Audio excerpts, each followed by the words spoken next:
من الناس لوگ، جو لوگ میرے بیٹے کی خاطر جمع ہوئے ہیں دیکھو کتنے ہیں، چیک کر کے آؤ. قال وہ کہتے ہیں کون؟ قریب. فخرجت تو میں نکلا، یعنی کہ جہاں پہ میت موجود تھی، جہاں پہ عبداللہ بن عباس موجود تھے، وہاں سے میں نکلا. فَإِذَا نَاسٌ قَدِ اجْتَمَعُوا لَهُ، تو اچانک خلاف توقع کئی لوگ ہیں جو اس کے لیے جمع ہو چکے ہیں. یعنی کہ لفظ اذا کا استعمال کیا قریب نے، اور اذا کا لفظ یہاں جب کے معنی میں نہیں ہے، بلکہ اچانک اور ایسی چیز کے معنی میں ہے جو خلاف توقع. یعنی کہ لوگ جو جمع ہوئے تھے وہ قریب کی توقع کے خلاف تھے. خلاف یعنی کہ خلاف توقع لوگ ان کے لیے جمع ہو چکے تھے. فاخبرتہ، کہتے ہیں میں نے ان کو خبر دی، ان کو بات بتائی. کن کو؟ عبداللہ بن عباس کو. فقال، تو وہ فرمانے لگے. کون؟ عبداللہ بن عباس. تقولهم 40، تقول سے پہلے حمزہ استفہام کا مقدر ہوگا، یعنی کہ اتقول، اور تقول تدل کے معنی میں ہے آپ کیا کہتے ہیں، آپ کیا گمان کرتے ہیں وہ 40 ہوں گے؟ آپ کے خیال میں یہ لوگ کتنے ہوں گے؟ 40 ہوں گے. قال نعم، قریب نے کہا بالکل 40 تو ہیں. قال اخرجوہ، کہا اس کو نکالو. کس کو؟ میت کو، یعنی کہ نکالو، میرے بیٹے کی میت کو باہر نکالو. فإنی سمعت رسول اللہ صلی اللہ علیہ وسلم یقول، کیونکہ میں نے رسول اللہ صلی اللہ علیہ وسلم سے سنا تھا کہ آپ کہہ رہے تھے ما من رجل مسلم یموت فیقوم علی جنازتی 40 رجلا لا یشرکون باللہ شیئا الا شفعهم اللہ فیہ. کوئی ایسا مسلمان آدمی نہیں ہے جو فوت ہو جائے اور اس کی جنازے پہ 40 آدمی کھڑے ہوں، ایسے 40 آدمی جو اللہ کے ساتھ کسی بھی چیز کو شریک بنانے والے نہ ہوں، مگر اللہ تعالیٰ ان کی اس کے حق میں شفاعت قبول کرتا ہے. پچھلی حدیث میں کتنے آدمی تھے؟ 100، اور یہاں پہ کیا کہا گیا ہے؟ 40. اور یہاں پہ واضح طور پہ کہا گیا وہ 40 آدمی کیسے ہونے چاہیے؟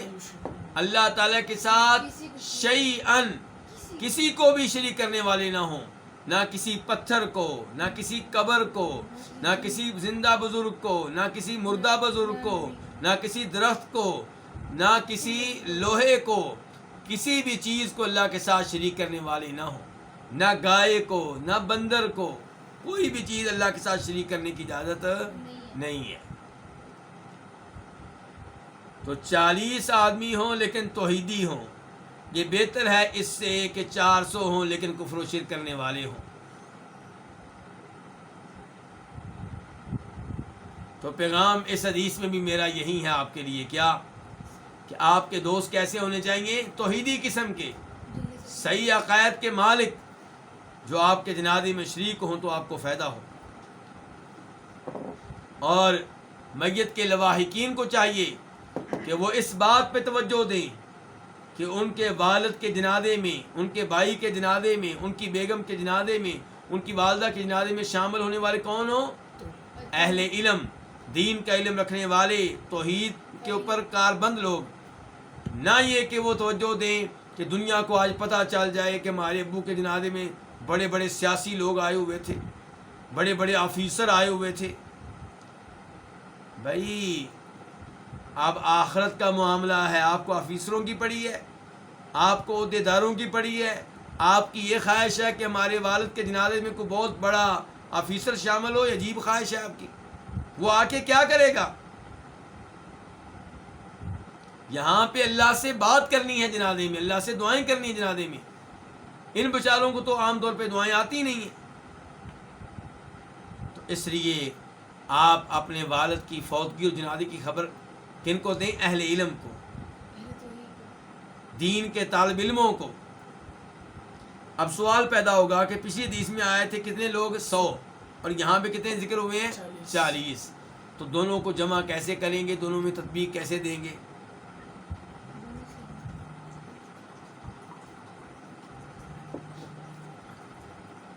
ایسی احادیث کو منکرین حدیث قسم کے لوگ اور ملحد قسم کے لوگ، لادین قسم کے لوگ، لبرل قسم کے لوگ پیش کرتے ہیں بتانے کے لیے کہ اسلام میں تضاد ہے۔ اسلام میں کیا ہے؟ ایک حدیث میں آیا 40، دوسری میں کیا آیا 100، جب کہ اس کو تضاد کہنا، یہ تضاد کہنے والے کی بہت بڑی غلطی اور کم عقلی کی دلیل ہے۔ ایک حدیث میں کہا گیا کہ جنازے میں 40 آدمی شریک ہوں، شرک کرنے والے نہ ہوں، تو اللہ تعالیٰ شفاعت قبول کرتا ہے۔ اور دوسری میں کہا گیا 100 والی حدیث میں یہ نہیں کہا گیا کہ اگر 100 سے کم ہوئے تو شفاعت قبول نہیں ہوگی۔ 40 آدمی ہوں اللہ شفاعت قبول کرتا ہے، پھر 40 کے بعد چاہے 45 ہوں، چاہے 50 ہوں، چاہے 70 ہوں، چاہے 80 ہوں، چاہے 90 ہوں، چاہے 100 ہوں۔ مثال کے طور پہ نبی علیہ الصلوۃ والسلام نے کسی جنازے میں دیکھا کہ 100 آدمی ہیں، تو آپ نے کہا جس جنازے میں 100 آدمی ہوں تو اللہ تعالیٰ ان 100 آدمیوں کی شفاعت قبول کرتا ہے۔ کسی جنازے میں دیکھا 40 آدمی ہیں، کہا جس جنازے میں 40 آدمی توحید والے ہوں اللہ ان کی شفاعت قبول کرتا ہے۔ وہ بھی ٹھیک، یہ بھی ٹھیک، نہ یہ غلط نہ وہ غلط۔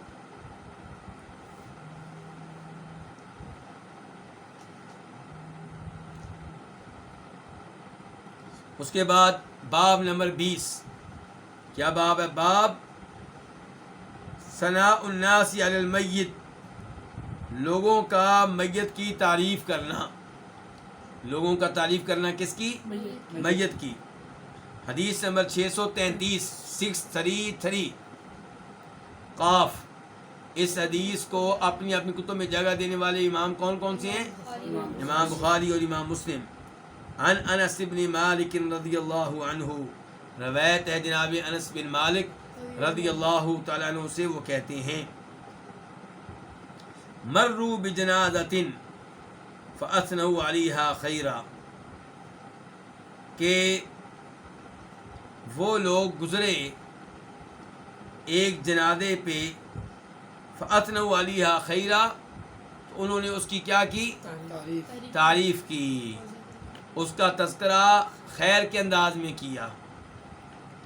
فقال النبی صلی اللہ علیہ وسلم، آپ نے فرمایا وجبت، واجب ہو گئی۔ ثم مروا باخری، پھر وہ گزرے ایک اور جنازے کے ساتھ، فاثنوا علیہا شرا، تو انہوں نے اس کی برائی ذکر کی، اس کی بری صفت بیان کی۔ فقال، تو آپ نے کیا کہا؟ وجبت، واجب ہو گئی۔ فقال عمر بن الخطاب، تو جناب عمر بن خطاب کہنے لگے نبی علیہ الصلوۃ والسلام سے، ما وجبت، کیا چیز واجب ہو گئی؟ اللہ کے رسول آپ کہہ رہے ہیں واجب ہو گئی، واجب ہو گئی، کیا چیز واجب ہو گئی؟ قال، تو آپ نے کہا ھذا اثنیتم علیہ خیرا فوجبت لہ الجنہ، یہ جو آدمی ہے تم نے اس کی تعریف کی اور اس کا تذکرہ کیا خیر کے انداز میں، تو اس کے لیے کیا واجب ہو گئی؟ جنت واجب ہو گئی، اللہ اس کو جنت دے گا۔ وَهَذَا أَثْنَيْتُمْ عَلَيْهِ شَرًّا، اور اس کا تم نے تذکرہ کیا ہے برے انداز میں، اس کی تم نے برائی بیان کی ہے، فَوَجَبَتْ لَهُ النَّارِ، اس کے لیے کیا واجب ہو گئی ہے؟ جہنم واجب ہو گئی ہے۔ أَنْتُمْ شُهَدَاءُ اللَّهِ فِي الْأَرْضِ، تم اللہ تعالیٰ کے زمین پہ گواہ ہو۔ اور ایک روایت میں لفظ آئے ہیں المؤمنون شہداء اللہ فی الارض، جو مومن ہوتے ہیں وہ زمین پہ رہتے ہیں اور اللہ تعالیٰ کی طرف سے کیا ہے؟ گواہ ہے۔ یعنی جیسی گواہی تم نے دی ویسا ہی میت کے ساتھ سلوک ہوگا۔ تو یہاں پہ ایک چیز تو یہ یاد رکھنے والی ہے کہ اس گواہی میں اعتبار کن کا ہے؟ مومنوں کا، اور مومنوں میں سے وہ جو متقی ہوں، پرہیزگار ہوں، صاحب دین ہوں، نماز روزے کا اہتمام کرنے والے ہوں۔ کافروں کی، منافقوں کی گواہی کا کوئی اعتبار نہیں ہے، بلکہ کئی علماء کرام نے کہا اگر کوئی فاسق و فاجر ہے، کبیرہ گناہوں کا ارتکاب کرتا رہتا ہے، تو اس کی گواہی کا بھی اعتبار نہیں ہے۔ اس کے علاوہ یہاں پہ کہا گیا ہے کہ مومن جو ہیں وہ زمین پہ اللہ کے کیا ہے؟ گواہ ہیں. یہ الفاظ اس آیت کے عین مطابق ہیں جس آیت میں اللہ تعالیٰ فرماتے ہیں وَكَذَلِكَ جَعَلْنَاكُمْ أُمَّةً وَسَطًا، اسی طرح ہم نے تم کو بہترین امت بنایا ہے، معتدل امت بنایا ہے، افضل ترین امت بنایا ہے. کیوں؟ لِتَكُونُوا شُهَدَاءَ عَلَى النَّاسِ، تاکہ تم لوگوں پہ گواہی دینے والے بنو. وہاں پہ یہ نہیں کہا گیا آخرت میں، گواہی دنیا میں بھی اور آخرت میں بھی. تو اس لیے حدیث کی الفاظ اس آیت کے عین مطابق ہیں. اچھا، اب ایک جنازہ گزرا تو اس کی تعریف کی گئی. امام حاکم اپنی مستدرک میں روایت کرتے ہیں کہ تعریف کرتے ہوئے کہا گیا کہ کان یحب اللہ و رسولہ، کہ یہ آدمی اللہ کے رسول سے کیا کیا کرتا تھا؟ محبت کیا کرتا تھا. وَيَعْمَلْ بِطَاعَةِ اللَّهِ، اور یہ اللہ کی اطاعت کے مطابق اعمال سر انجام دیا کرتا تھا. وَيَسْعَى فِيهَا، اور نیک اعمال کے لیے بڑی کوشش کیا کرتا تھا. اور جب باری آئی کس کی؟ برے کی، تو اس کے بارے میں کہا گیا کہ یہ اللہ اور اللہ کے رسول سے بغض رکھتا تھا اور اللہ کے رسول کی نافرمانی کیا کرتا تھا.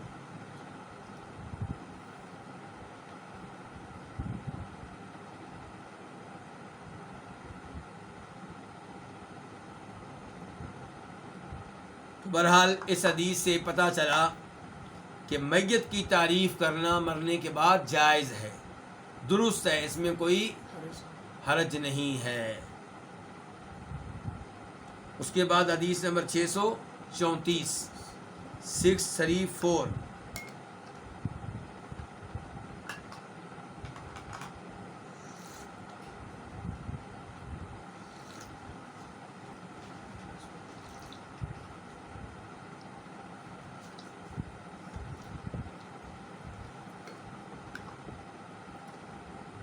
عن ابی الاسود قال قدمت المدینہ وقد وقع بها مرض.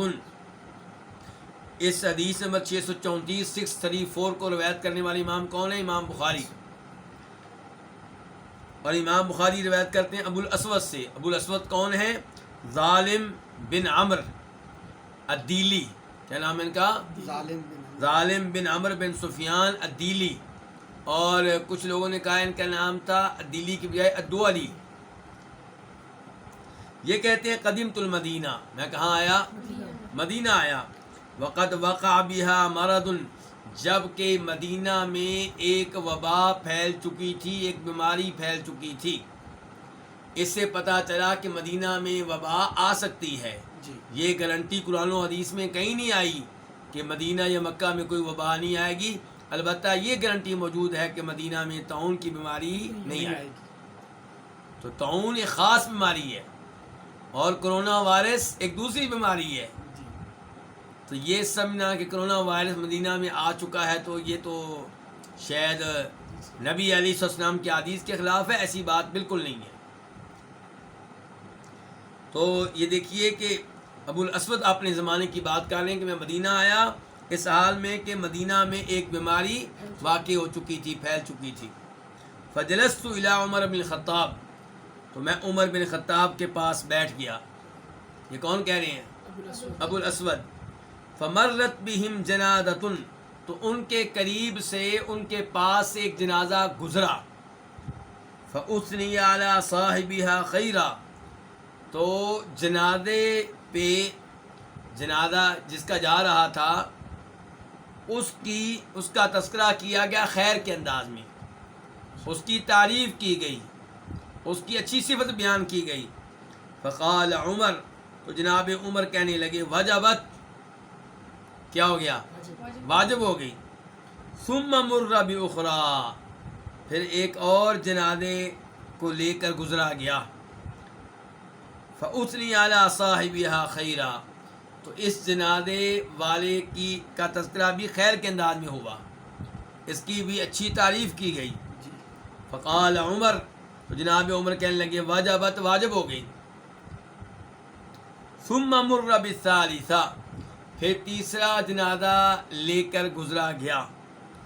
فاثنی علی صاحبها شرا، تو جنازے والے کا تذکرہ کس انداز میں ہوا؟ برے انداز میں، اس کی بری صفت بیان کی گئی. فقال تو آپ نے کہا واجبت واجب ہو گئی. فقال ابو الاسود تو ابو الاسود کہنے لگے فقلت میں نے کہا وما وجبت یا امیر المؤمنین، امیر المؤمنین مومنوں کے امیر مومنوں کے حکمران مجھے بتائیے کیا واجب ہو گئی ہے. 3 دفعہ آپ نے کہا واجب ہوگی کیا واجب ہو گئی ہے. قال جناب عمر کہنے لگے قلت میں نے کہا، جناب عمر نے کہا قلت میں نے کہا ہے جیسے نبی علیہ السلام نے کہا تھا. میں نے وہی کچھ کہا ہے جو کس نے کہا تھا؟ نبی علیہ السلام نے. آپ نے کیا کہا تھا؟ ایما مسلم شہید لہ اربعۃ بخیر ادخلہ اللہ الجنہ، جو بھی مسلمان اس کے حق میں 4 آدمی گواہی دیں خیر کی، گواہی دیں 4 آدمی کس چیز کی؟ خیر کی، اور ہوں کن میں سے؟ مسلمانوں میں سے گواہی دینے والے. تو ادخلہ اللہ الجنہ، تو اللہ تعالیٰ اس آدمی کو کہاں داخل کرے گا؟ جنت میں داخل کرے گا. فقلنا تو ہم نے کہا وثلاثہ، اور 3 آدمی گواہی دے تو؟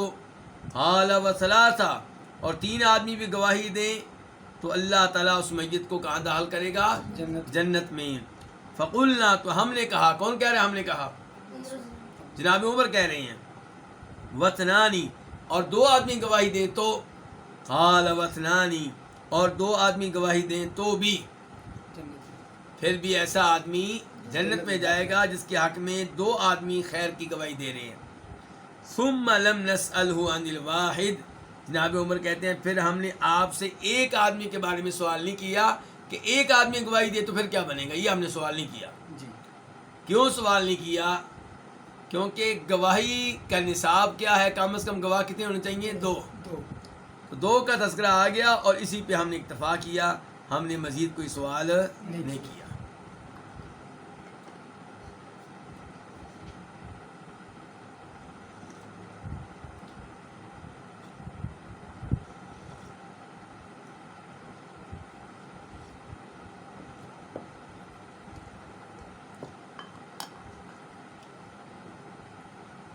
اس کے بعد باب نمبر 21. باب کیا؟ باب مستریح و مستراح منہ، کہ راحت پانے والا ہے، آرام پانے والا ہے، اور اس سے لوگ آرام پانے والے ہیں. اس کا کیا مطلب ہے؟ یہ حدیث سے سمجھ میں آ جائے گا. حدیث نمبر کون سی ہے؟ 635 635 قاف. اس حدیث کو بیان کرنے والے کون کون ہیں؟ امام بخاری اور امام مسلم. عن ابی قتادہ بن ربعی الانصاری، روایت ہے ابو قتادہ بن ربعی انصاری سے. ان رسول اللہ صلی اللہ علیہ وسلم مر علیہ بجنازہ، کہ نبی علیہ الصلوۃ والسلام کے پاس سے گزرا گیا ایک جنازے کے ساتھ، یعنی کہ لوگ ایک جنازہ لے کر آپ کے پاس سے گزرے. فقال تو آپ نے کہا مستریح و مستراح منہ، مستریح راحت پانے والا ہے، آرام پانے والا ہے. اس کے بعد ہے واؤ. واؤ یہاں پہ او کے معنی میں ہے، یعنی کہ یا کہ آرام پانے والا ہے، یا اس سے لوگ آرام پانے والے ہیں، لوگ اس سے راحت پانے والے ہیں. قالوا تو انہوں نے کہا، کنہوں نے؟ صحابہ کرام نے. یا رسول اللہ، اللہ کے رسول، مل مستریح والمستراح منہ، یہ لفظ جو آپ نے بولے ہیں کہ آرام پانے والا ہے، راحت پانے والا ہے، یا لوگ اس سے راحت پانے والے، اس کا کیا مطلب ہے؟ کون ہے جو مستریح ہے اور مستراح منہ ہے؟ قال تو آپ نے کہا العبد المؤمن یستریح من نصب الدنیا واداها الى رحمت اللہ، کہ بندہ مومن دنیا کی تھکاوٹ سے آرام پاتا ہے، واداها دنیا کی تکلیفوں سے آرام پاتا ہے، آرام پا کر کہاں جاتا ہے؟ الى رحمت اللہ، اللہ کی رحمت کی طرف جاتا ہے. یعنی کہ مومن جب فوت ہوتا ہے تو اس کو سکون مل جاتا ہے، دنیا کے مصائب سے جان چھوٹ جاتی ہے، کیونکہ دنیا مومنوں کے لیے کیسے ہے؟ قید خانہ ہے. آزمائشیں آزمائشیں ہیں، مصیبتیں مصیبتیں ہیں، پریشانیاں پریشانیاں ہیں، مومن کو سکون نہیں ملتا. اور آج آپ پوری دنیا میں مسلمانوں کو دیکھ لیں، جگہ بجگہ مسلمان آزمائش کی آدمی ہیں. تو پریشان نہیں ہونا چاہیے. دنیا مومن کے لیے کیا قید خانہ ہے, جیل ہے.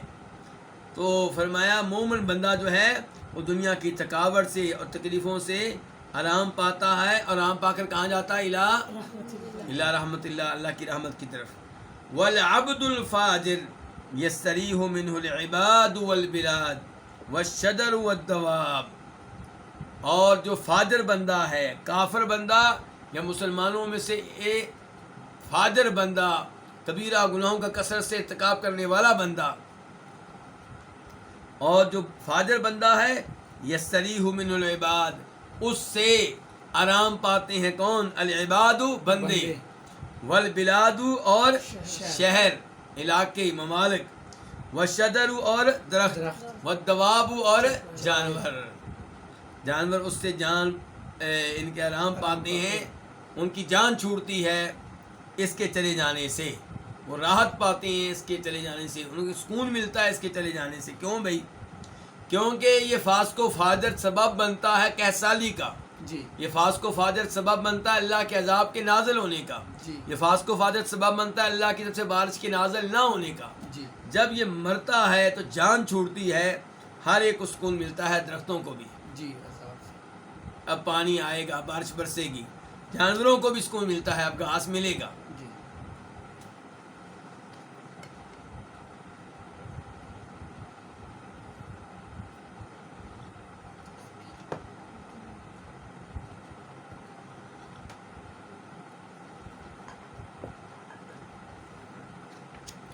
اس کے بعد باب نمبر 22 باب کیا ہے؟ باب ترک الصلاۃ علی قاتل نفسی. جو اپنے آپ کو خود قتل کرنے والا ہو, اپنے آپ کو خود ہلاک کرنے والا ہو, اس کی نماز ترک کر دینا, یعنی خودکشی کرنے والے کی نماز جنازہ ادا نہ کرنا, اس بارے میں یہ باب ہے. حدیث نمبر ہے 636 میم. اس حدیث کو اپنی کتاب میں جگہ دینے والے امام کون سے ہیں؟ امام بخاری, امام مسلم. نہیں, امام مسلم, کیونکہ صرف میم ہے. امام مسلم. عن جابر بن سمرہ, روایت ہے کس سے؟ جابر بن سمرہ السوائی الکوفی سے. قال, وہ کہتے ہیں اتی النبی صلی اللہ علیہ وسلم برجل قتل نفسہ بمشاقص. نبی علیہ الصلوۃ والسلام کے پاس ایک ایسا آدمی لایا گیا جس نے اپنے آپ کو قتل کیا تھا. کس چیز کے ساتھ؟ چوڑے تیروں کے ساتھ. مشاقص مشکس کی جمع ہے. کس کے ساتھ قتل کیا تھا اپنے آپ کو؟ چوڑے تیروں کے ساتھ. فلم یصلی علیہ, آپ نے اس کی نماز جنازہ ادا نہیں کی. تو جی اب بتائیں, اگر اس قسم کا کوئی آدمی فوت ہو تو اس کی نماز جنازہ ادا کرنی چاہیے کہ نہیں؟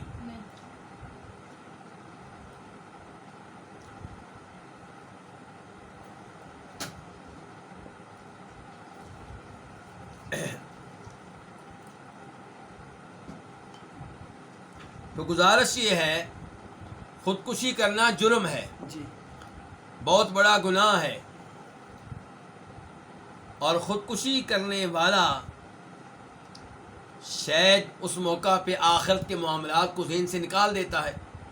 ورنہ اگر اس کے ذہن میں ہو کہ میرا حساب ہوگا, مجھ سے پوچھا جائے گا کہ تو نے اپنے آپ کو کیوں مارا, کوئی خودکشی کیوں کرے گا, تو خودکشی کے قریب بھی نہیں جانا چاہیے, اس کے بارے میں سوچنا بھی نہیں چاہیے. اللہ تعالیٰ مصیبتیں بھیجتے ہیں, اپنے بندوں کو آزماتے ہیں, ان کا امتحان لیتے ہیں, کون صبر کرنے والا ہے, اور صبر کرنے والے کو اللہ تعالیٰ بے پناہ اجر و ثواب دیتے ہیں. کیا انبیاء کرام علیہ السلام پہ آزمائشیں نہیں آئیں؟ کیا صحابہ کرام پہ نہیں آئیں؟ ان پہ اتنی بڑی آزمائشیں آئی ہیں کہ ہم سوچ نہیں سکتے. تو ایسے ہی خودکشی کرنے والا, اس کے اوپر آزمائش آ گئی ہے تو صبر کرے. اپنے آپ کو ختم کر دینا غلط ہے. تو شریعت نے اس لیے تاکہ باقی لوگ عبرت حاصل کریں, نبی علیہ الصلوۃ والسلام نے اس آدمی کی نماز جنازہ ادا نہیں کی تاکہ باقی لوگ اپنے کانوں کو ہاتھ لگائیں, توبہ کریں. لیکن نبی علیہ الصلوۃ والسلام نے باقی لوگوں کو نماز جنازہ ادا کرنے سے روکا نہیں ہے. اس لیے کبیرہ گناہوں کا ارتکاب کرنے والا, خودکشی کرنے والا, بدکاری کرنے والا شراب پینے والا، یہ سب لوگ کون ہیں؟ چونکہ مسلمان ہیں، جی کبیرہ گناہ کیا ہے، بہت بڑا جرم کیا ہے، بہت بڑا گناہ کیا ہے، اس جرم کی شناعت میں قباحت میں کوئی شک و شبہ نہیں ہے، لیکن اس کا مطلب یہ نہیں ہے کہ اس کی مادی نظر ادا نہیں کی جائے گی۔ ہاں، جو معاشرے کا اہم آدمی ہے، جی جو اگر اس کی نماز جنازہ میں شریک نہیں ہوگا، باقی لوگ توبہ کریں گے، تو اس کو چاہیے کہ اس کی نماز جنازہ میں شریک نہ ہو۔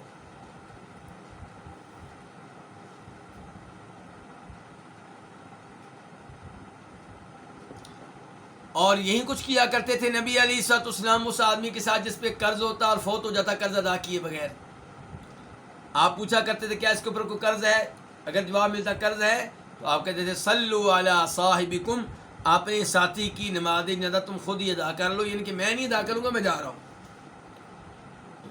لیکن اگر کوئی آدمی کہہ دیتا اللہ کے رسول اس کا قرض میرے ذمے ہے، تو پھر آپ اس کی نماز جنازہ ادا کر لیتے تھے۔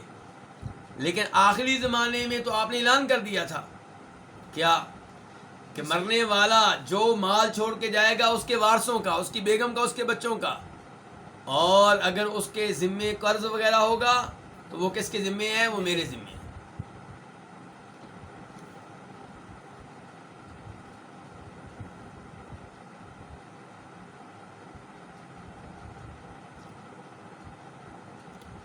اس کے بعد باب نمبر کون سا ہے؟ 23، باب ما یلحق المیت من الثواب، یہ باب ہے اس ثواب کے بارے میں جو میت سے جا ملتا ہے، میت کو بعد میں ملتا رہتا ہے۔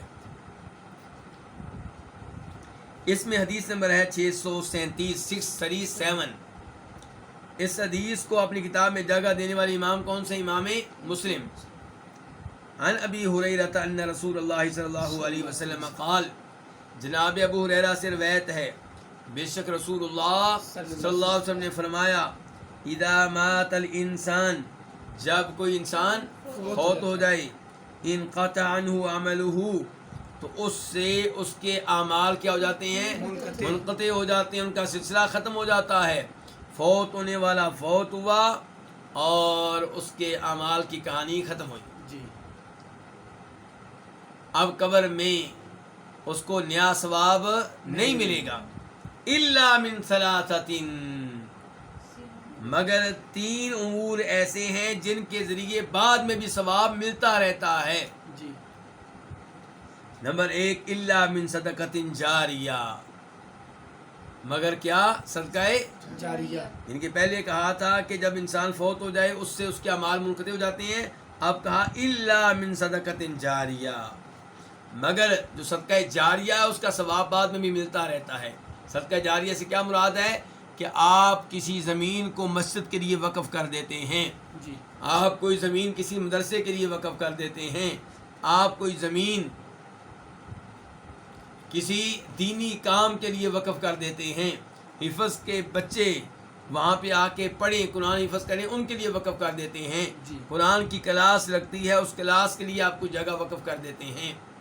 تو یہ جو آپ وقف کر دیتے ہیں ان کے اپنی ملکیت سے نکال کے اللہ کی ملکیت میں دے دیتے ہیں، یہ چیز جو ہے یہ ہے الا من صدقۃ جاریہ، یعنی کہ ایسا صدقہ جاریہ جو چلتا رہے، منقطع نہ ہو، اور یہ تبھی ہوگا جب آپ کیا کریں گے؟ وقف کریں گے۔ او علم ينتفع به، دوسرے میں فرمایا یا پھر کوئی علم ہو جس سے فائدہ اٹھایا جائے۔ انسان کے اعمال مرنے کے ساتھ ہی منقطع ہو جاتے ہیں، لیکن اگر علم چھوڑ کے گئے ہیں، آپ کسی بچے کو آپ نے قرآن سکھایا تھا، وہ جب تک تلاوت کرتا رہے گا آپ کو ثواب ملتا رہے گا۔ آپ نے خطبات دیے تھے، خطبہ جمعہ وغیرہ، وہ ریکارڈ ہوئے، بعد میں لوگ سن رہے ہیں، فائدہ اٹھا رہے ہیں، تو آپ کو ثواب ملتا رہے گا۔ آپ نے کچھ بچوں کو عالم دین بنایا، جب تک وہ اس دین پہ عمل کرتے رہیں گے، اس کی تبلیغ کرتے رہیں گے، آپ کو ثواب ملتا رہے گا۔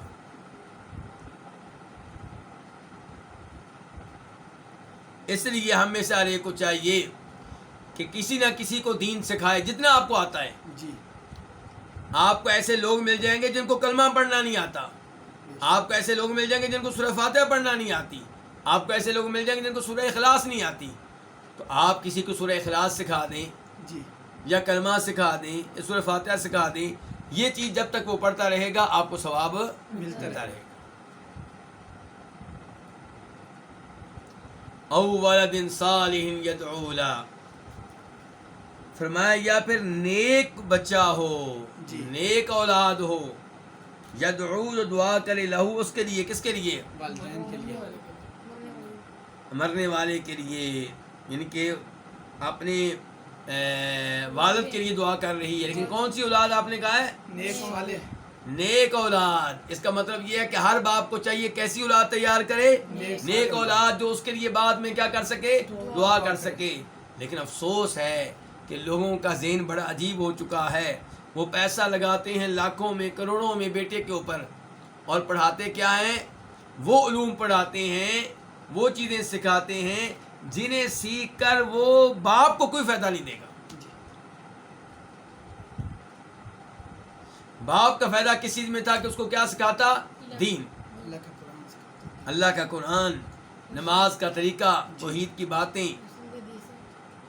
لیکن ہوتا کیا ہے کہ والدین عام طور پہ بچے کی تربیت نیکی کی جانب نہیں کرتے، اسے غلط راہ پہ لگاتے ہیں، غلط سکول میں چھوڑ کر آتے ہیں، غلط یونیورسٹی میں لے کر جاتے ہیں، غلط کالج میں بھیجتے ہیں، اور وہاں سے وہ بچے غلط چیزیں سیکھتے ہیں۔ اب ان کے گناہ کا حصہ اس کو بھی ملے گا، اس والد کو جو اس سکول میں لے کر گیا تھا، اس کالج میں لے کر گیا تھا، اس یونیورسٹی میں لے کر گیا تھا جہاں شرک، کفر و شرک موجود تھا، جہاں پہ الہاد موجود تھا، اور اس کو بھی پتہ چل رہا تھا کہ میرے بیٹے پہ کوئی برا اثر ہو سکتا ہے۔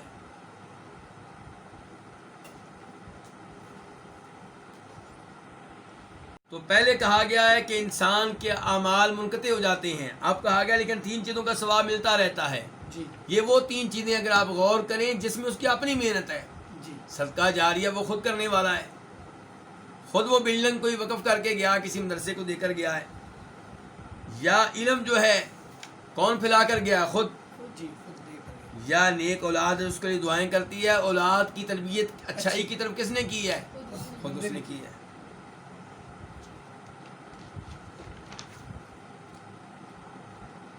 اس کے بعد باب نمبر کون سا؟ باب 24۔ باب کیا ہے؟ الصلاۃ علی القبر، قبر پہ کھڑے ہو کے کسی کی نماز جنازہ ادا کرنا۔ تو یہ کیسا ہے؟ پہلے حدیث پڑھتے ہیں پھر غور کرتے ہیں کہ کیسا ہے۔ حدیث نمبر کیا ہے؟ 638، 638۔ اس حدیث کو بیان کرنے والے امام کون سے؟ امام بخاری۔ عن ابن عباس رضی اللہ عنہما، کس سے روایت ہے؟ عبداللہ ابن عباس رضی اللہ عنہما سے، ان رسول اللہ صلی اللہ علیہ وسلم مر بقبر قد دفن لیلا، کہ بے شک رسول اللہ صلی اللہ علیہ وسلم ایک ایسی قبر کے پاس سے گزرے جس میں رات کو تدفین ہوئی تھی۔ تدفین کب ہوئی تھی؟ رات کو۔ فقال متى دفن هذا، اس کو کب دفن کیا گیا ہے؟ قالوا البارحہ، کہنے لگے گزشتہ رات۔ کنہوں نے کہا؟ صحابہ کرام نے کہا اللہ کے رسول گزشتہ رات ہم نے اس کو دفن کیا ہے۔ جی قال افلا آذنتمونی، تم لوگوں نے مجھے خبر کیوں نہیں دی، مجھے اطلاع کیوں نہیں دی؟ قالوا، انہوں نے کہا دفناہ فی ظلمۃ اللیل، اللہ کے رسول ہم نے اس کو رات کی تاریکی میں دفن کیا ہے، یعنی کہ اس موقع پہ آپ کو زحمت دینا مناسب نہیں تھا، ہم نے اس کو رات کی تاریکی میں دفن کیا ہے۔ فکرہنا ان نوقظک، تو ہم نے آپ کو بیدار کرنا اسے ناپسند جانا، جی مناسب ہم نے آپ کو بیدار کریں اس چیز کو ہم نے کیا جانا؟ ناپسندیدہ جانا۔ فقام، تو آپ کھڑے ہوئے، کون؟ رسول اللہ صلی اللہ علیہ وسلم۔ فصففنا خلفہ، ہم نے آپ کے پیچھے صفیں بنائیں۔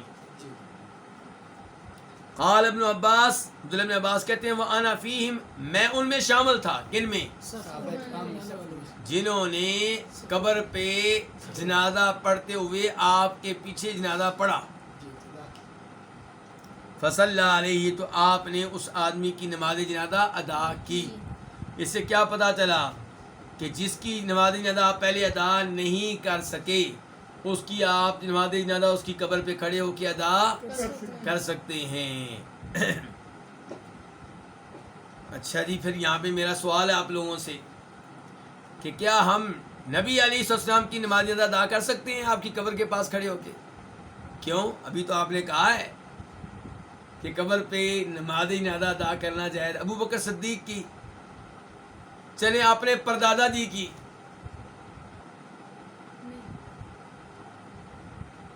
کچھ علماء کرام کہتے ہیں کہ میت کے فوت ہونے کے 1 مہینے تک آپ نماز جنازہ ادا کر سکتے ہیں۔ اگر 1 مہینہ گزر گیا میت کو دفن کیے ہوئے اور آپ نے نماز جنازہ ادا نہیں کی تو اب آپ ادا نہیں کر سکتے۔ لیکن یہ تحدید، 1 مہینے کی تحدید اور قید اور پابندی جو لگائی گئی ہے، اس کی کوئی دلیل نہیں ہے۔ جی نبی علیہ السلام نے احد میں شہید ہونے والوں کی نماز جنازہ کب ادا کی تھی؟ فوت ہونے سے کچھ دن پہلے، فوت ہونے والے سال میں ادا کی تھی، جی جب کہ وہ فوت ہوئے کس سال؟ سن 3 3 ہجری میں۔ بدر کی لڑائی ہوئی ہے سن 2 ہجری میں، احد کی لڑائی ہوئی سن 3 ہجری میں، اور آپ فوت ہوئے سن 11 ہجری میں۔ سن 11 ہجری میں آپ فوت ہوئے، کہ کتنے سالوں کے بعد آپ نے ان کی قبروں پہ کھڑے ہو کے ان کی نماز جنازہ ادا کی؟ لیکن پھر مسئلہ وہی ہے کہ کیا پھر ہم اپنے پردادا کی نماز جنازہ ادا کر سکتے ہیں اگر کوئی قید نہیں ہے؟ کچھ علماء کرام نے تو قید لگا دی تھی 1 مہینے کے اندر اندر بھائی، اور ہم نے ان کو کہہ دیا تھا کہ بھائی تم نے جو قید لگائی ہے، تحدید کی ہے، اس کی کوئی دلیل نہیں ہے۔ تو وہ ہم سے پوچھتے ہیں پھر بتاؤ عثمان بن عفان رضی اللہ عنہ کی قبر بقی قبرستان میں ہے، اس پہ کھڑے ہو کے آج نماز جنازہ ادا کر لیں ان کی؟ تو یہاں پہ علماء کرام نے ایک وضاحت کی ہے، بڑی شاندار وضاحت ہے۔ وہ کہتے ہیں کہ آپ اس کی نماز جنازہ ادا کر سکتے ہیں جو جب فوت ہوا تھا تب آپ نماز جنازہ ادا کرنے کے اہل تھے، جو آپ کی ولادت سے پہلے فوت ہوئے ہیں وہ جب فوت ہوئے تھے تب آپ نماز جنازہ کے اہل تھے نہیں، یا آپ کی عمر تھی 1 سال تو آپ نماز جنازہ پڑھنے کے اہل تھے نہیں۔ آپ ان کی نماز جنازہ پڑھ سکتے ہیں جن کی فوتگی کے موقع پہ آپ نماز جنازہ پڑھنے کے اہل تھے لیکن کسی مجبوری یا سستی کی وجہ سے نہیں پڑھ سکے، تو اب آپ اس کی قبر پہ جا کے پڑھ سکتے ہیں۔ مسئلہ واضح ہو گیا؟ جی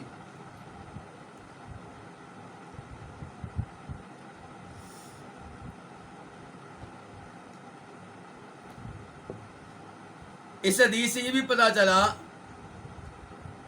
کہ بچے بڑوں کے ساتھ کھڑے ہو کے نماز جنازہ میں حصہ لے سکتے کیسے، یہ ہمیں پتہ چلا کیونکہ عبداللہ ابن عباس خود بتاتے ہیں کہ جب نبی علیہ السلام نے حج کیا، اور آپ نے کتنے حج کیے ہیں؟ ہیں۔ 1 کس سال کیا؟ سن 10 ہجری میں، ان کے سن 10 ہجری کے آخری مہینے میں، جی ان کے جب حج ہوا ہے تو نبی علیہ السلام کے فوت ہونے میں 90 کچھ دن باقی رہ گئے تھے۔ تو عبداللہ بن عباس کہتے ہیں کہ آپ کے حج کے موقع پہ میں بلوغت کے قریب تھا، میں بلوغت کے قریب تھا۔ اس کا مطلب یہ ہے کہ جب یہ نماز جنازہ ادا کی گئی ہے تو اس وقت عبداللہ بن عباس بالغ نہیں تھے، تو پتہ چلا بچہ بڑوں کے ساتھ سب میں کھڑے ہو کے نماز جنازہ ادا کر سکتا ہے۔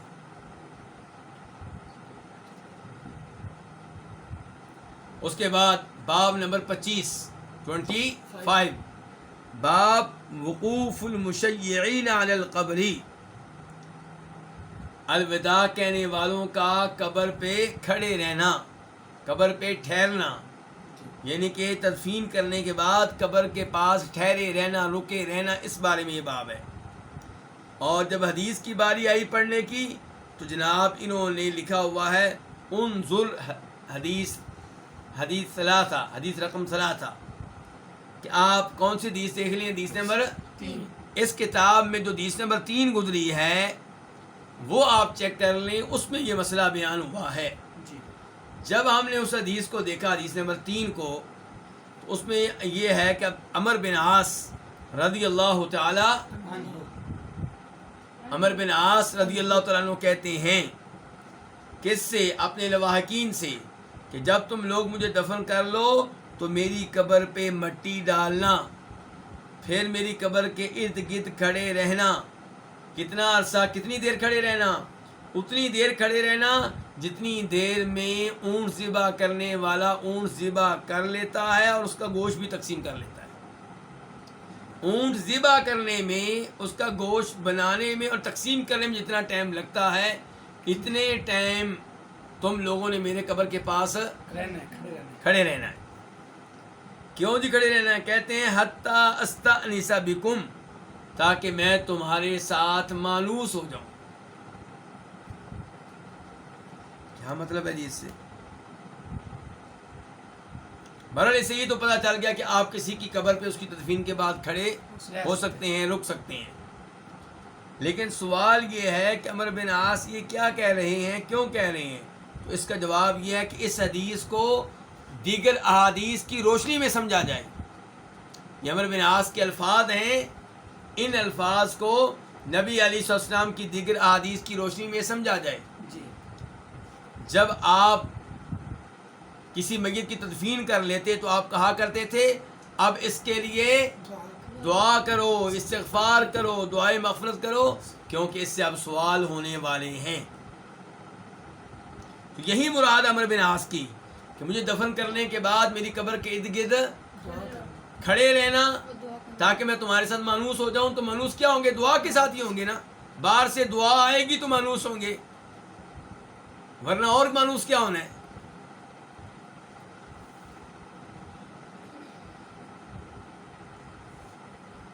تو مسئلہ ثابت ہو گیا بہرحال کیا کہ کسی کی قبر کے پاس اسے الوداع کہنے والے رک سکتے ہیں، کھڑے ہو سکتے ہیں، وہاں پہ اس کے لیے دعا کر سکتے ہیں۔ جی تکرار میں حدیث نمبر 3 شروع ہو کسی بھائی کا سوال یہ ہے کہ کیا حدیث کا تکرار نہیں ہوا؟ بالکل نہیں ہوا، کیونکہ کتاب کے مؤلف نے حدیث بیان نہیں کی، انہوں نے کہا ہے کہ وہ حدیث دیکھ لیں آپ۔ انہوں نے باب باندھا ہے، مسئلہ بیان کر دیا جو اس حدیث سے ہم اخذ کر رہے ہیں، جی جو مسئلہ ہم اس حدیث سے معلوم کر رہے ہیں۔ حدیث دوبارہ نہیں لکھی، کہا ہے وہ حدیث آپ دیکھ لیں۔ تو یہاں پہ اب باب نمبر ہے 26۔ کیا باب ہے؟ باب القیام للجنازہ، جنازے کے لیے کھڑے ہونا یہ کیسا ہے؟ جی اس بارے میں دو مشہور قول ہیں۔ ایک قول یہ ہے کہ نبی علیہ الصلوۃ والسلام نے شروع میں جنازے کے لیے کھڑے ہونے کا حکم دیا۔ جب جنازہ گزر رہا ہو اور آپ بیٹھے ہوئے ہیں تو آپ کیا کریں؟ کھڑے ہو جائیں۔ جب آپ قبرستان میں بیٹھے ہیں، قبر کے پاس جنازہ آیا ہے تو آپ کیا ہو جائیں؟ کھڑے ہو جائیں، جب تک کہ جنازے کو رکھ نہ دیا جائے۔ جی آپ جنازے کے ساتھ ساتھ آ رہے ہیں، چلتے آئیں، لیکن تب تک نہ بیٹھیں جب تک کہ جنازے کو رکھ نہ دیا جائے۔ یہ حکم دیا تھا پہلے، آپ نے کیا کیا تھا؟ پھر آپ کی کئی احادیث سے ثابت ہے کہ آپ نے جنازے آپ کے پاس سے گزرے تو آپ کھڑے نہیں ہوئے، جی بلکہ بیٹھے رہے۔ اب کیا موقف اپنایا جائے اس مسئلے میں؟ جنازے کے لیے کھڑا ہونا چاہیے کہ نہیں؟ تو ایک موقف ہے امام مالک کا، امام شافعی کا، امام ابو حنیفہ کا۔ کتنے اماموں کے نام لیا میں نے؟ 3 کا۔ اور موجودہ زمانے کے بہت بڑے محدث شیخ البانی رحمہ اللہ کا۔ وہ موقف یہ ہے کہ پہلے آپ نے حکم دیا کہ جنازے کے لیے کھڑا ہوا جائے، جی بعد میں یہ حکم کینسل ہو گیا، منسوخ ہو گیا۔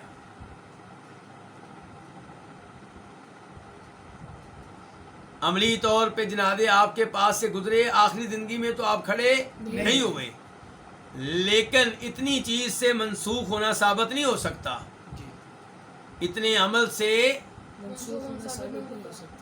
لیکن ایک روایت ہے جسے شیخ البانی رحمہ اللہ قابل قبول قرار دیتے ہیں، حسن درجے کی قرار دیتے ہیں، اور اسے امام ابو داؤد لے کر آئے اپنی سنن میں۔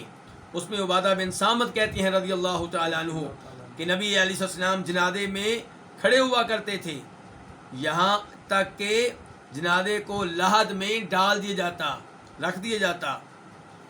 تو آپ کے پاس سے ایک دفعہ ایک یہودی عالم گزرا، تو وہ کہنے لگا ہم بھی ایسے ہی کرتے ہیں، ہم بھی ایسے ہی کرتے ہیں۔ تو نبی علیہ الصلوۃ والسلام نے اس کے بعد کیا کیا، جنازے جب گزرے تو آپ بیٹھے رہے جی۔ اور کہا اجلسو، بیٹھے رہا کرو، خالفہم، ان کی مخالفت کرو۔ تو یہ الفاظ بتا رہے ہیں کہ پہلا حکم کیا ہو گیا ہے، منسوخ ہو گیا ہے، کینسل ہو گیا ہے، اور یہی موقف ہے موجودہ زمانے کے بہت بڑے محدث علامہ محمد ناصر الدین البانی رحمہ اللہ کا۔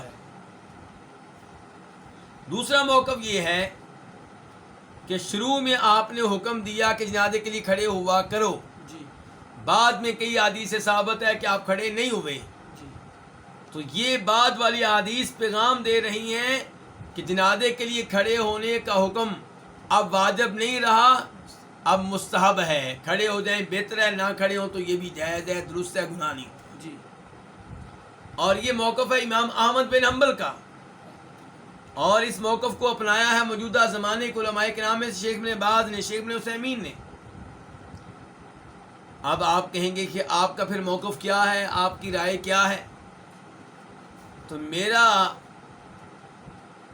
زیادہ رجحان جو ہے وہ شیخ البانی رحمہ اللہ کے موقف کی طرف ہے، اگرچہ اس مسئلے میں اختلاف کی گنجائش موجود ہے۔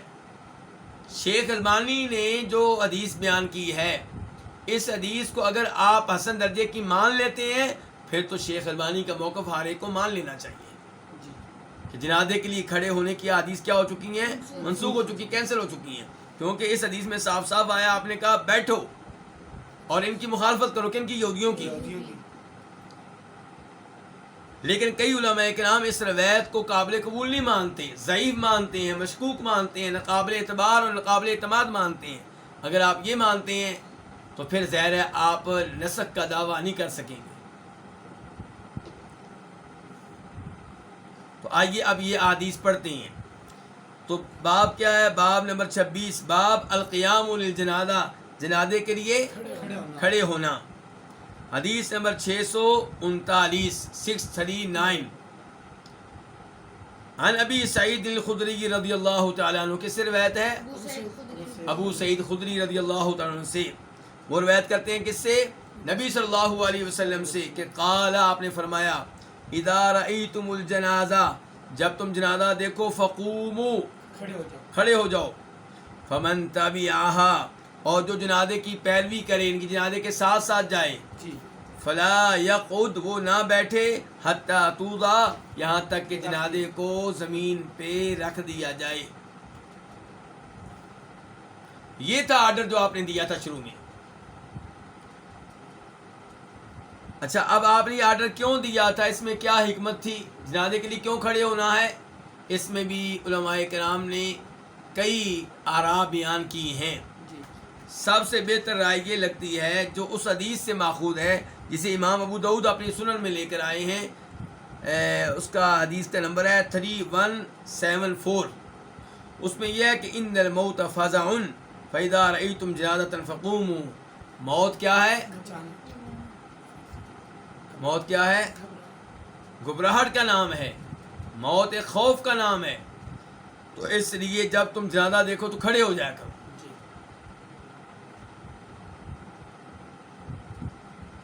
اب پڑھتے ہیں ہم حدیث نمبر 639 کے ضمن میں ایک روایت اور ہے، وفی روایت للبخاری، اور بخاری کی ایک روایت میں ہے، عن سعید المقبری، وہ امام بخاری کس سے روایت کرتے ہیں؟ سعید مقبری سے، اور وہ کس سے روایت کرتے ہیں؟ نبی اپنے باپ سے۔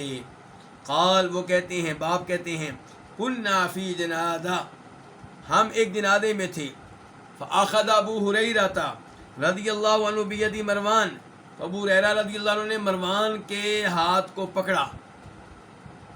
ابو ہریرہ نے کس کو پکڑا؟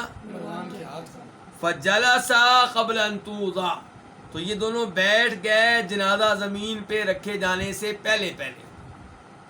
اچھا، یہاں پہ کون کٹھے ہو گئے ہیں؟ جناب ابو ہریرہ اور مروان بن حکم، کون ہے؟ اموی۔ یہ مروان وہ ہیں جن کی وہ لوگ بڑی مخالفت کرتے ہیں، جو صحابہ کرام سے عداوت رکھتے ہیں، جی جو صحابہ کرام سے نفرت کرنے والے ہیں، وہ بنی امیہ اور خصوصاً مروان کے خلاف بڑی گندی قسم کی گفتگو کرتے ہیں، بڑے الزامات لگاتے ہیں، بڑی تہمتیں لگاتے ہیں۔ مروان کے صحابی ہونے نہ ہونے کے بارے میں کچھ اختلاف ہے، زیادہ امید یہی لگتی ہے کہ یہ صحابی ہیں، اور ان کے والد صاحب تو پکے صحابی تھے، ان کو ان میں اختلاف نہیں ہے۔ ان میں اختلاف کیوں ہے؟ کیونکہ چھوٹے تھے، تو اختلاف ہے کہ یہ صحابی بن سکے ہیں کہ نہیں، اور زیادہ امید کیا کہ کیا ہے؟ صحابی ہیں۔ اچھا، اب ان کے والد کون ہیں؟ جی حکم۔ کہتے ہیں کہ نبی علیہ السلام نے حکم پہ بھی لعنت کی تھی اور اس کی اولاد پہ بھی لعنت کی تھی، تو حکم بھی ملعون ہو گیا، بیٹا مروان بھی ملعون ہو گیا۔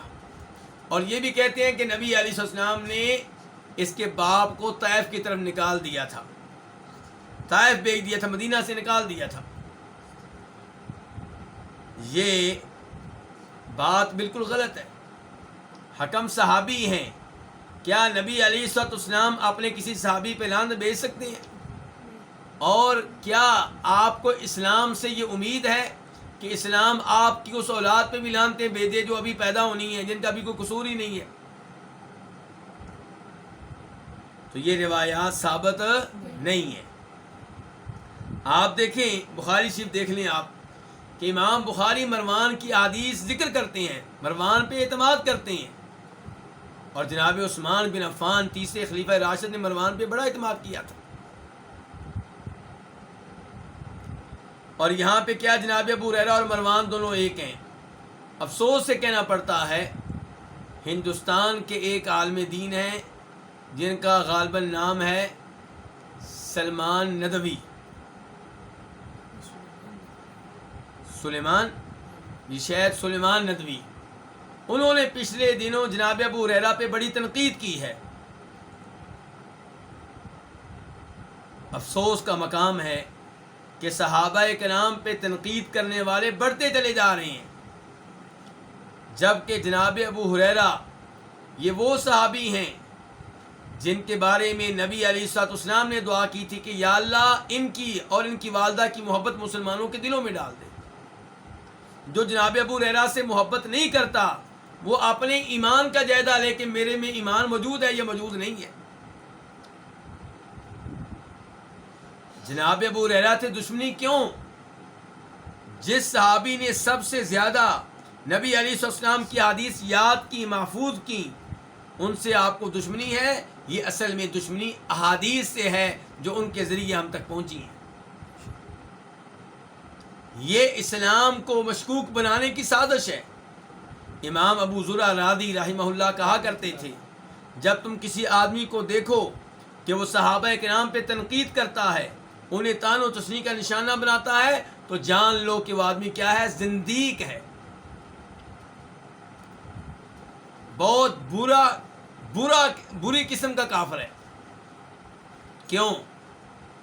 وہ کہتے ہیں اس لیے کہ صحابہ کرام پہ تنقید کرنے والے چاہتے ہیں کہ دین اسلام سے لوگوں کا اعتبار اور یقین اٹھ جائے، کیونکہ قرآن ہم تک کن کے ذریعے پہنچا؟ صحابہ کرام کے ذریعے۔ احادیث کن کے ذریعے پہنچی؟ صحابہ کرام کے ذریعے۔ جب صحابہ کرام داغدار ہو جائیں گے، جب ان پہ آپ تہمتیں لگائیں گے، الزامات لگائیں گے، ان کو مشکوک بنا دیں گے، تو پھر قرآن و حدیث بھی مشکوک ہو جائیں گے، کیونکہ یہ ان کے ذریعے پہنچے۔ تو اللہ اس شخص کو ہدایت دے، اور یہ شخص مسلسل ایسی حرکتیں کر رہا ہے جو قرآن و حدیث سے مطابقت نہیں رکھتی۔ کبھی وہ سعودی عرب کے حکمرانوں کے خلاف باتیں کر رہا ہوتا ہے، اور سعودی عرب کے حکمران کون ہیں؟ ساری دنیا کے مسلمان حکمرانوں کا آپ جائزہ لے لیں، ان میں سے توحید والے کون ہیں؟ ہم کسی کو فرشتہ نہیں کہتے، ہم کسی کو معصوم نہیں کہتے، ہم کسی کو غلطیوں سے پاک نہیں کہتے۔ جو کمیاں کوتاہیاں ہم دعا کرتے ہیں کہ اللہ تعالیٰ ان کی اصلاح فرمائے، اللہ تعالیٰ سعودی حکمرانوں کو جو کمیاں کوتاہیاں دور کرنے کی توفیق دے۔ لیکن توحید کے لیے ان کی خدمات، مسجد نبوی، مسجد حرام کے لیے ان کی خدمات اس سب کے سامنے. آپ کو تنقید کرنے کے لیے صرف وہ حکمران ملے ہیں جو توحید و سنت پہ ہیں. اور اب آپ نے صحابہ کرام پہ تنقید شروع کر دی ہے. اس سے کیا پتہ چلتا ہے؟ اگر آپ صرف سعودی حکمرانوں پہ تنقید کرنے والے ہوتے تو ہم سمجھتے کہ شاید آپ مخلص ہیں اور آپ سے غلطی ہو رہی ہے، لیکن آپ نے تو جناب ابو ہریرہ کو معاف نہیں کیا. تو اللہ رب العزت ایسے لوگوں کو ہدایت دے جو صحابہ کرام کے بارے میں ایسی گفتگو کرتے ہیں. جناب ابو ہریرہ کے بارے میں اس آدمی کی گفتگو نہایت خطرناک ہے. آپ وہ کہیں سننا چاہیں تو سن سکتے ہیں، اور الحمدللہ ہمارے علماء کرام نے اس گفتگو کا جواب دیا ہے اور اس کو ریجیکٹ کیا ہے.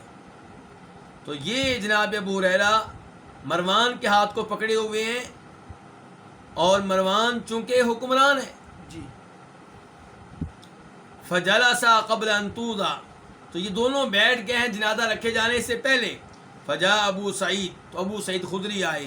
فاخذ بید مروان، انہوں نے مروان کے ہاتھ کو پکڑا. جی.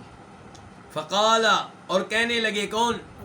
ابو سعید خدری، قم، کھڑے ہو جاؤ. فواللہ، پس اللہ کی قسم، لقد علم هذا، یقیناً یہ جانتے ہیں، یہ کون؟ ابو ہریرہ، ان النبی صلی اللہ علیہ وسلم نہانا عن ذلک، کہ نبی علیہ السلام نے ہمیں اس سے منع کیا تھا، روکا تھا. کس چیز سے روکا تھا؟ جنازے سے پہلے بیٹھ. کہ جنازہ رکھے جانے سے پہلے بیٹھ جانا. فقال ابو ہریرہ صدقہ، جناب ابو ہریرہ نے کہا کہ بالکل ابو سعید خدری نے سچ کہا ہے.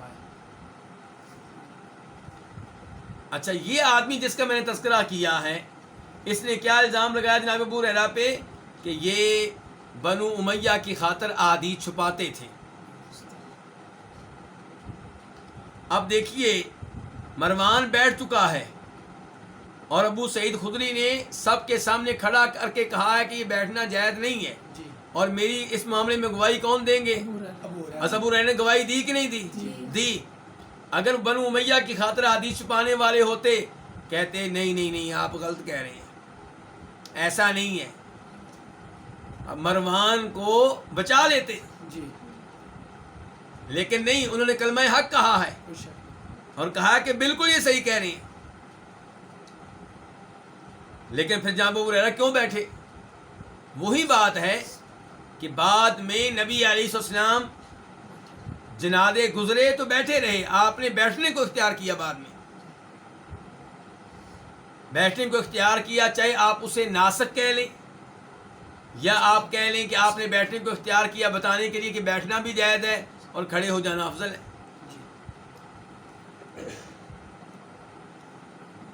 حدیث نمبر 640 میم، اس کو روایت کرنے والے کون ہیں؟ امام مسلم. عن علی، روایت ہے کس سے؟ جناب علی سے. امیر المؤمنین جناب علی بن ابو طالب رضی اللہ تعالی عنہ، ہمارے چوتھے خلیفہ راشد، آل بیت میں سے ایک عظیم شخصیت، نبی علیہ الصلوۃ والسلام کے داماد، جن کے بارے میں اللہ کے رسول نے گواہی دی کہ اللہ ان سے محبت کرتا ہے، اللہ کے رسول ان سے محبت کرتے ہیں، اور یہ اللہ سے محبت کرتے ہیں، اللہ کے رسول سے محبت کرتے ہیں. اچھا، اب ان کی حدیث کو کون لے کر آئے ہیں؟ امام مسلم. صحابہ کرام سے بغض و دعوت رکھنے والے یہ بھی الزام لگاتے ہیں جی امام بخاری، امام مسلم آل بیت کی حدیث کو ذکر نہیں کرتے. پہلی بات تو یہ ہے کہ تم نے آل بیت کے لفظ کو محدود کر دیا. جی. آل بیت میں نبی علیہ السلام کی بیویاں داخل ہیں، آپ کے مسلمان چچا داخل ہیں، آپ کے چچاؤں کی مسلمان اولاد داخل ہیں. عبداللہ ابن عباس آل بیت میں سے ہیں اور ان کی احادیث سے بخاری مسلم بھری پڑی ہیں. جناب عائشہ آل بیت میں سے ہیں اور ان کی حدیث سے بخاری مسلم بھری پڑی ہیں. چلیں، جن کو تم نے آل بیت مانا، جناب علی، ان کی حدیث بھی موجود ہیں. تو یہ جناب علی سے روایت لی ہے.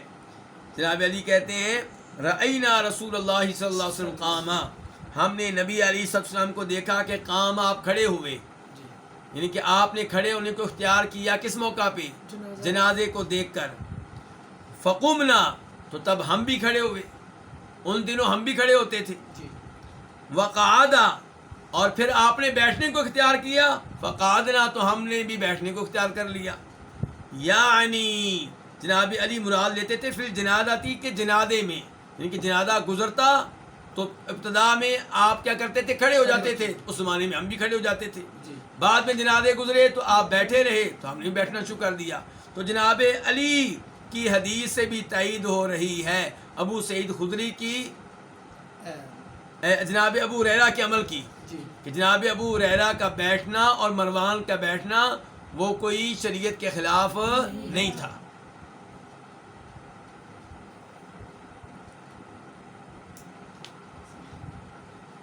اس کے بعد وفی روایتن، اور ایک روایت میں ہے عن واقد بن عمر، اور ایک روایت میں ہے، اور یہ روایت کس سے ہے؟ واقد بن عمر بن سعد بن معاذ الانصاری سے. سعد بن معاذ مشہور صحابی ہیں، یہ ان کے کیا لگے؟ پوتے لگے. انہو قال، واقد سے روایت ہے کہ انہوں نے کہا، کس نے کہا؟ واقد نے کہا کہ رآنی نافع بن جبیر، مجھے دیکھا نافع بن جبیر نے. اور نافع بن جبیر بن مطعم، جی یہ بھی صحابے کی بیٹے ہیں. تو کہتے ہیں مجھے نافع بن جبیر نے دیکھا. وَنَحْنُ فِي جَنَازَةٍ، اور ہم کہاں تھے؟ ایک جنازے میں تھے. قائماً، انہوں نے مجھے دیکھا کھڑے ہوئے. جی مجھے کس حالت میں دیکھا؟ کھڑے ہوئے. وقد جلسا، جب کہ وہ بیٹھ چکے تھے. ینتظر، انتظار کر رہے تھے کہ ان توضع الجنازہ، کہ جنازہ رکھ دیا جائے. خود نافع بن جبیر بیٹھے ہوئے تھے، جنازہ رکھے جانے کا انتظار کر رہے تھے، یا جنازے کے قبر میں اتارے جانے کا انتظار کر رہے تھے، اور مجھے دیکھا کہ میں کھڑا ہوا ہوں. فقال علی، تو مجھ سے کہنے لگے ما یقیمک، تمہیں کون سی چیز کھڑا کیے ہوئے ہے؟ تم کس لیے کھڑے ہو؟ فقلت، تو میں نے کہا، کس سے؟ نافع سے. جی میں نے نافع سے کہا انتظر ان توضع الجنازہ، میں جنازے کے رکھے جانے کا انتظار کر رہا ہوں. کیوں بھائی؟ لما یحدث ابو سعید خدری، اس حدیث کی وجہ سے جو ابو سعید خدری بیان کرتے ہیں. وہ کون سی حدیث ہے؟ وہ جو ابھی ہم نے پڑھی، حدیث نمبر 639 639، کہ آپ نے فرمایا جب جنازہ دیکھو تو کھڑے ہو جاؤ، اور جو جنازے کے ساتھ ساتھ جائے وہ اس وقت تک نہ بیٹھے جب تک کہ جنازے کو ڈال دیا جائے یا رکھ دیا جائے زمین پہ. تو یہ کہہ رہے ہیں واقد کہ میں جنازے کے رکھے جانے کا انتظار کر رہا ہوں اس حدیث کی وجہ سے جسے کون بیان کرتے ہیں؟ ابو سعید خدری. فقال نافع، تو کون کہنے لگے؟ نافع کہنے لگے فإن مسعود بن الحکم، مسعود بن حکم انصاری نے حدثنی، مجھے بیان کیا، مجھے بتایا، ان علی بن ابی طالب، علی بن ابو طالب سے روایت کرتے ہوئے بتایا کہ انہو قال، کہ انہوں نے کہا تھا. کنہوں نے؟ جناب علی نے، کہ قام رسول اللہ صلی اللہ علیہ وسلم، کہ رسول اللہ صلی اللہ علیہ وسلم جنازے کے لیے پہلے کھڑے ہوئے. ثم قعد، پھر آپ نے بیٹھنے کو اختیار کیا. پھر کس کو اختیار کیا؟ بیٹھنے کو.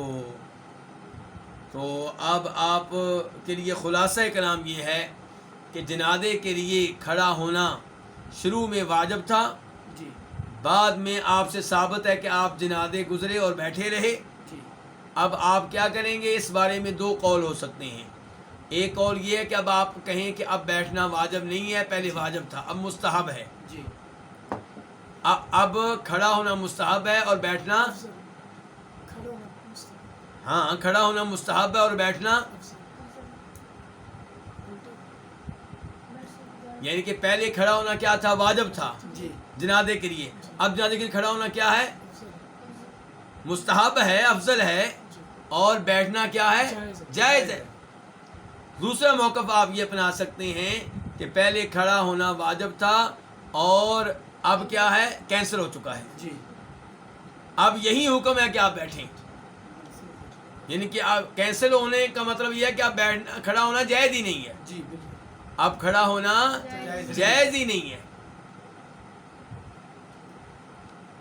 اور یہ جو روایات ہم نے پڑھی ہیں ان سے لگتا یہی ہے کہ کینسل ہونے کا، منسوخ ہونے کا قول زیادہ مضبوط ہے.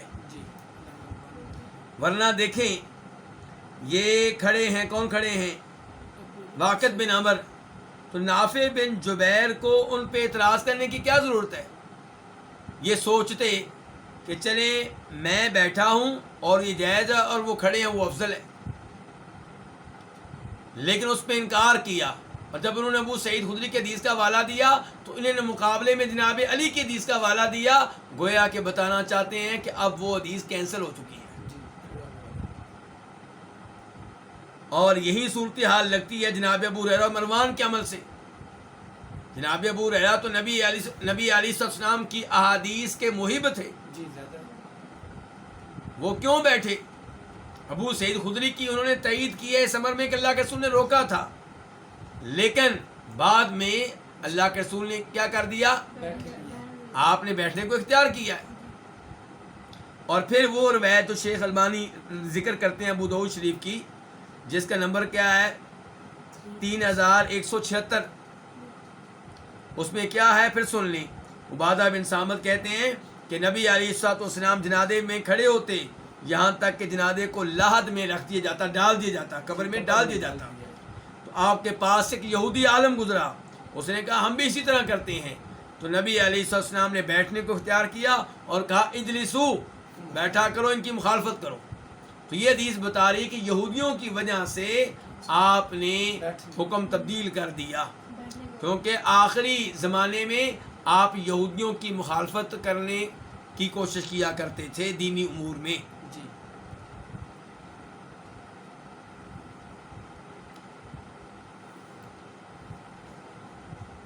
اس کے بعد باب نمبر کون سا ہے 27، باب احکام القبر، قبر کے احکام. حدیث نمبر 641 641 میم. اس حدیث کو روایت کرنے والے کون ہیں؟ امام مسلم. عن سعد بن ابی وقاص، کس سے روایت ہے؟ سعد بن ابی وقاص رضی اللہ تعالیٰ عنہ سے. یہ عشرہ مبشرہ میں سے ہیں، ان 10 صحابہ کرام میں سے ایک ہیں جن کو دنیا میں ایک ہی مجلس میں جنت کی خوشخبری ملی. ورنہ جنت کی خوشخبری جن صحابہ کرام کو ملی ہے وہ 10 نہیں ہیں، وہ 10 سے کہیں زیادہ ہیں. جناب خدیجہ کو خوشخبری نہیں ملی، عبداللہ بن سلام کو نہیں ملی، جناب عائشہ کو نہیں ملی. تو جن کو جنت کی خوشخبریاں ملی ہیں وہ صحابہ کرام اور بھی ہیں. تو پھر یہ 10 کون ہیں؟ یہ 10 وہ ہیں جن کو آپ نے ایک ہی مجلس میں ہاں جی جنت کی خوشخبری سنائی. ان میں سے ایک سعد بن ابی وقاص ہیں، اور یہ سعد ان میں بھی ہیں جن کو جناب عمر فاروق نے اس کمیٹی میں رکھا تھا. تو 6 آدمیوں کی کمیٹی تھی، کس کام کے لیے؟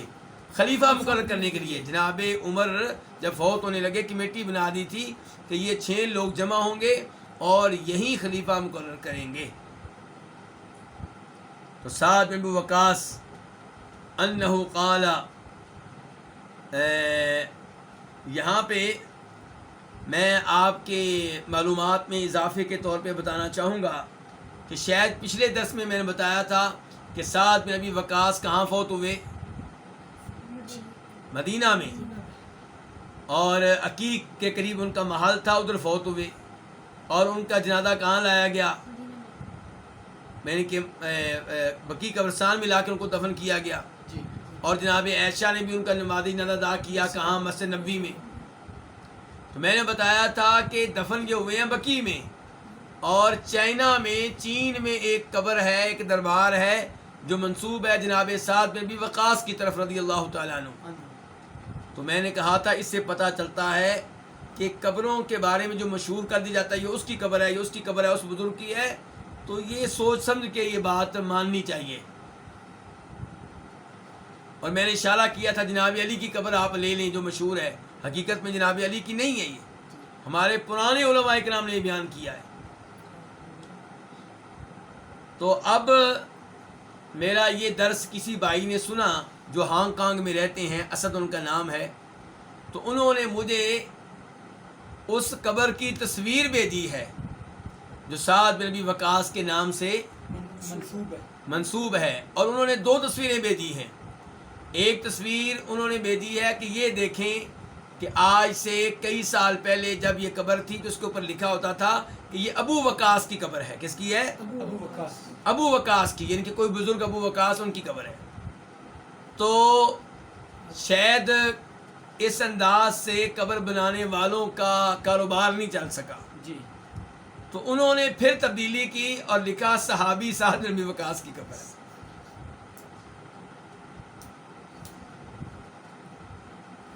تو بہرحال یہ ہے سعد بن ابی وقاص. ان سے روایت ہے انہو قال کہ انہوں نے کہا فی مرضہ الذی ہلک فیہ، انہوں نے اپنی اس بیماری میں کہا جس بیماری میں وہ کیا ہوئے؟ وفات پائے. ہلاک ہوئے، فوت ہوئے، وفات پائی. کیا کہا؟ الہدوا لی لہدا، میرے لیے بغلی قبر بنانا. ہم گھر میں قبر کی باتیں ہی نہیں کرتے، اور گھر والے بھی کہتے ہیں کیسی باتیں کر رہے ہو، کیوں ہمیں پریشان کر رہے ہو. جی. نہیں بھائی، ابھی سے بچوں کی تربیت کریں، ان کو بتائیں ہماری قبر کچی ہونی چاہیے، ان کے اوپر کوئی کتبہ وغیرہ نہیں لگانا، اس کے اوپر کچھ لکھنا نہیں ہے، اس کو پختہ نہیں کرنا، پھول نہیں چڑھانے، اور میرے فوت ہونے کے بعد نوحہ نہیں کرنا. جی. کہیں ایسا نہ ہو نوحہ تم کرو، قبر میں عذاب مجھے ملے. تو یہ جناب ساتھ کیا کہہ رہے ہیں؟ الہدوا لی لہدا، میرے لیے قبر کیسی بنانا؟ بغلی. بغلی قبر بنانا. وانصبوا علی اللبن نصبا، اور میرے اوپر کچی اینٹیں نصب کرنا. یعنی کہ میت کو قبر میں ڈالنے کے بعد اینٹیں رکھنی پڑتی ہیں تاکہ مٹی نیچے نہ گرے. تو کہتے ہیں میرے اوپر کون سی اینٹیں نصب کرنا؟ کچی اینٹیں. کما صنع برسول اللہ صلی اللہ علیہ وسلم، جیسے کیا گیا تھا نبی علیہ الصلوۃ والسلام کے ساتھ. یعنی کہ میرے ساتھ وہ سلوک کرنا، میری قبر ویسے بنانا جیسی قبر میرے ساتھیوں نے نبی علیہ السلام کی بنائی تھی. تو اس کا کیا پتہ چلا قبر پھر کیسی ہونی چاہیے؟ کچی. اور بغلی قبر بنانا بھی جائز ہے اور سیدھی قبر بنانا بھی جائز ہے، لیکن چونکہ نبی علیہ السلام کی بغلی بنی تھی، جناب ساتھ چاہتے ہیں میری بھی کیا بنے؟ بغلی بنے.